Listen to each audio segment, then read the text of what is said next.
సుమన్ టీవీలో మీ business promotions కోసం ఈ కింది నెంబర్ను సంప్రదించగలరు.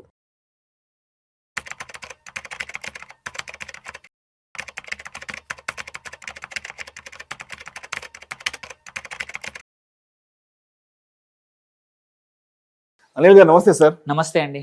అనిల్ గారు, ఏప్రిల్ 1వ తారీఖు నుంచి పాన్ కార్డుకు సంబంధించిన కొత్త నియమ నిబంధనలు రాబోతున్నాయంటూ కూడా ఈ సోషల్ మీడియాలో ఎక్కడ చూసినా దానికి సంబంధించిన వార్తలు బాగా వైరల్ అవుతుంది. మరి reserve bank of India pan కార్డుకి సంబంధించి ఎటువంటి కొత్త నిబంధనలు తీసుకురాబోతుంది ఏప్రిల్ 1వ తారీఖు నుంచి? పాన్ కార్డ్ యూసేజ్ మీద కొన్ని యాక్చువల్లీ రిలాక్సేషన్స్ ఇచ్చారు.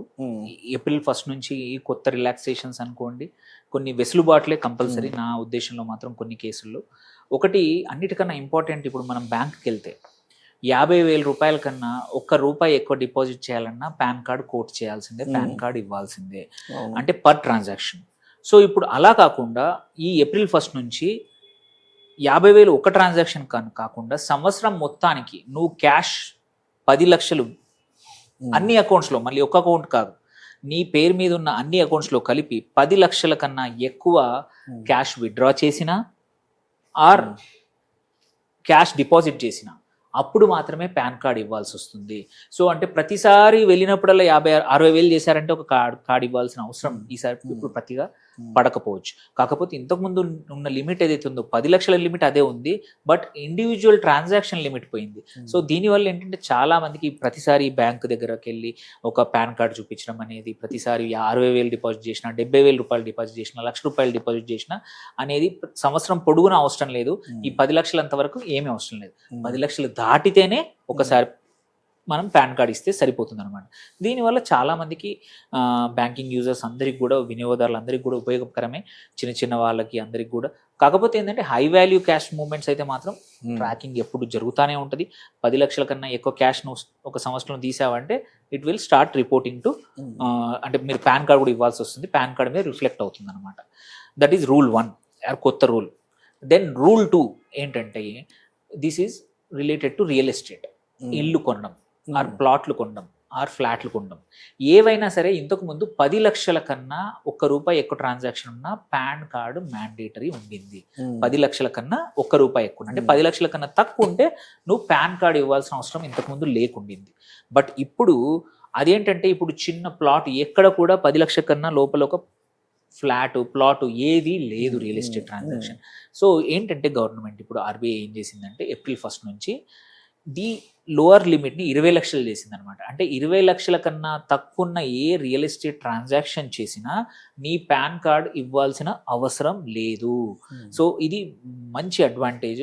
చాలామంది చిన్న చిన్న విలేజ్ల్లో కానీ, చిన్న చిన్న టౌన్లో కానీ మనము ట్రాన్సాక్షన్స్ ఏవైతే ఉన్నాయో వాటికి చిన్న వినియోగదారులు ఎవరైనా రియల్ ఎస్టేట్ కొంటున్న వాళ్ళకు కూడా ఇది మంచి ఇబ్బంది లేకుండా మంచి సరళతరమైన విషయం అన్నమాట. ఇది సెకండ్ రూల్ రియల్ ఎస్టేట్కి. థర్డ్ రూల్ వచ్చేసి మోటార్ వెహికల్స్ది. ఇంతకుముందు ఏంటంటే దాదాపు అన్ని కార్స్, ఏ కార్, యూజ్డ్ కార్ కొన్నా, కొత్త కార్ కొన్నా, నువ్వు చిన్న మారుతి కార్ కొన్నా, ఆర్ 800 కానీ, టాటా నానో లాంటి, అంటే నానో లేవు కానీ 5 లక్షలు 4 లక్షల కారు కొన్నా కూడా నువ్వు పాన్ కార్డ్ ఇవ్వాల్సి వచ్చేది. సో 2 వీలర్స్ మాత్రం ఇంతకుముందు ఎగ్జెంప్ట్ ఉండింది. కానీ ఇప్పుడు ఏప్రిల్ 1 నుంచి ఏంటంటే కొత్త రూల్ ప్రకారం 5 లక్షల కన్నా ఎక్కువ వాల్యూ ఉన్న వెహికల్ ఏదైనా సరే దానికి మాత్రమే నువ్వు పాన్ కార్డ్ ఇవ్వాల్సి వస్తుంది. సో ఇది ఇందులో ఏంటంటే, ఈ 5 లక్షల కన్నా ఎక్కువ కాస్ట్లీ బైక్ అయినా పర్లేదు. ఇంతకుముందు 2 వీలర్స్కి ఎగ్జెంప్ట్ ఉండేది ఏ ప్రైస్ అయినా సరే. బట్ ఇప్పుడు any vehicle which is above 5 lakhs అయితేనే నువ్వు పాన్ కార్డ్ ఇవ్వాల్సి వస్తుంది. నువ్వు యూజ్డ్ కార్ కానీ, ఏదైనా బడ్జెట్ వెహికల్ కానీ, బైక్స్ బిలో 5 lakhs కానీ ఏవి కొన్నా సరే నువ్వు పాన్ కార్డ్ ఇవ్వాల్సిన అవసరం లేదు. దీనివల్ల ఏంటంటే మిడిల్ క్లాస్ బయర్స్కి ఎటువంటి ఇబ్బంది లేకుండా కొంచెం ఈజీగా ట్రాన్సాక్షన్స్ అవుతాయి, ఎటువంటి రిపోర్ట్ కావన్నమాట. దెన్ ఇది మూడోది. దెన్ నాలుగోది ఇంపార్టెంట్ ఏంటంటే, చాలామంది మనం చూస్తాము చిన్న చిన్న ఫంక్షన్స్ చేసుకుంటాం, బ్యాంకెట్ హాల్కి వెళ్తాము, ఆ రెస్టారెంట్లలో చిన్న చిన్న బర్త్డే పార్టీలు కానీ, చిన్నదంటే ఒక 50 మంది 100 మంది చేసినా సరే, కంపెనీ తరపున చిన్నవి చేసినా 50,000 కన్నా ఎక్కువగా ఉంటే కంపల్సరీ పాన్ కార్డ్ తీసుకోవాల్సి వచ్చేది, ఇవ్వాల్సి వచ్చేది వాళ్ళకి. బట్ ఇప్పుడు దాన్ని ₹1,00,000 చేశారు. సో దానివల్ల ఏంటంటే మనం చేసే చిన్న ఫంక్షన్స్ అన్నీ కూడా 1,00,000-1,50,000 కన్నా ఎక్కువగా ఉండదు. అంటే 1,00,000 వరకు ఎటువంటి పాన్ కార్డ్ ఇవ్వకుండా ఫంక్షన్స్ చేసుకోవచ్చు. సో ఎటువంటి రిపోర్టింగ్ లేకుండా పాన్ కార్డ్ కోట్ చేయకుండా మనం క్యాష్ రూపంలో కూడా బిల్స్ చేసేసి తక్కువలో మనం బయటపడవచ్చు. ఇది 50,000 నుంచి ₹1,00,000 చేశారు. ఇది ఇంకొక రిలీఫే. దెన్ లాస్ట్ వచ్చేసి వెరీ ఇంపార్టెంట్ ఏంటంటే ప్రతి ఒక్కరికి అప్లై అయ్యేది ఏంటంటే ఇంతకుముందు ఇన్సూరెన్స్ పాలసీలు ఏవైనా సరే, అది హెల్త్ కానీ లైఫ్ కానీ ఏ ఇన్సూరెన్స్ పాలసీ అయినా 50,000 కన్నా ఎక్కువ వాల్యూ ప్రీమియం కడితే కంపల్సరీ పాన్ కార్డ్ అడిగేవాళ్ళు. సో 50,000 ఆ పైన ఉంటేనే. కానీ ఇప్పుడు April 1 కొత్త నుంచి మీరు అది 20,000 కానీ 10,000 కానీ 15,000 కానీ ప్రతి దానికి పాన్ కార్డ్ ఇవ్వాల్సిందే. మీ ఇన్సూరెన్స్ పాలసీ ఏది కొనాలన్నా సరే, హెల్త్ లైఫ్ జనరల్ దేనికైనా సరే ఆ పాన్ కార్డ్ ఈజ్ మ్యాండేటరీ అయిపోయింది. ఇంతకుముందు 50,000 వరకు లేకుండే, ఇప్పుడు కంపల్సరీ చేసేసారు.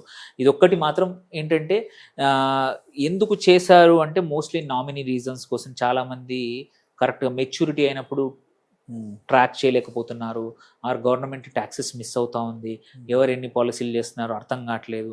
సో 45,000 ప్రీమియం కట్టే నువ్వు 10 పాలసీలు కడితే గవర్నమెంట్కి ఎటువైపు ఇంటిమేషన్ వెళ్ళట్లేదు. సో ఇప్పుడు అవన్నీ చేంజ్ అయ్యేటట్టు, అండ్ వినియోగదారులకు కూడా ఏంటంటే ఎవరి దగ్గర ఏ ఇన్సూరెన్స్ ఉన్నా కానీ పాన్ కార్డ్తో కూడా రేపు ఇన్ఫర్మేషన్ ట్రాక్ చేయొచ్చు. నీకు ఇప్పుడు నువ్వు మన ఫ్యామిలీలో ఒకరు తీసుకున్నామా లేదా అనేది కూడా రేపు ఈవెన్చువల్లీ పాన్ కార్డ్ కొట్టేస్తే నీకు ఒక హెల్త్ ఇన్సూరెన్స్ పాలసీ ఎక్కడుంది, ఇది ఇక్కడ ఉంది. ఏవైతే స్కామ్స్ జరుగుతున్నాయో నిజంగానే ఉన్నాయో లేదో తెలుస్తుంది. ఇన్సూరెన్స్ స్కామ్స్ చాలా జరుగుతుంది. సార్ మీరు ఒక ప్రీమియం కట్టారు 50,000 5 ఏళ్ల క్రితము, మీరు ఇప్పుడు మళ్ళీ రివైవ్ చేస్తే 50,000 వచ్చేస్తాయి, 70,000 వస్తాయని మోసాలు ఎక్కువ జరుగుతుంది. రోజు వింటున్నాను, ప్రతిరోజు నేను ఒక క్లయింట్తో కంపల్సరీ ఇన్సూరెన్స్ మోసాల గురించి వింటున్నాను. ఇలా చిన్న పాలసీకి కూడా పాన్ టైఅప్ చేస్తే కొంచెం స్కామ్స్ తగ్గే అవకాశం ఉంది. సో ఇది కూడా ఒక రకమైన మంచిది. ఇబ్బంది ప్రతిదానికి ఇవ్వడం, బట్ ఇందులో ఎండ్ చూసుకుంటే మాత్రం ఇది ఒక రకంగా మంచిదే, స్కామ్స్ తగ్గుతాయి. సో ఈ 5 మేజర్ చేంజెస్ పాన్ కార్డ్ పైన April 1, 2026 నుంచి రాబోతున్నాయి.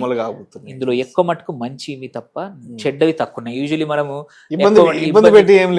మనకు ఫేవర్ గా ఉన్నాయి. యాక్చువల్లీ మంచిది నేర్చుకుంటే ఏంటంటే మనం ప్రతిసారి ఎక్కడికి వెళ్ళి ఇవి ట్రాన్సాక్షన్స్ కి పాన్ కార్డ్ ఇవ్వాల్సిన అవసరం లేదన్నమాట. Right sir, right sir. Thank you sir, thank you so much Anil గారు. థ్యాంక్ యూ అండి, థ్యాంక్ యూ.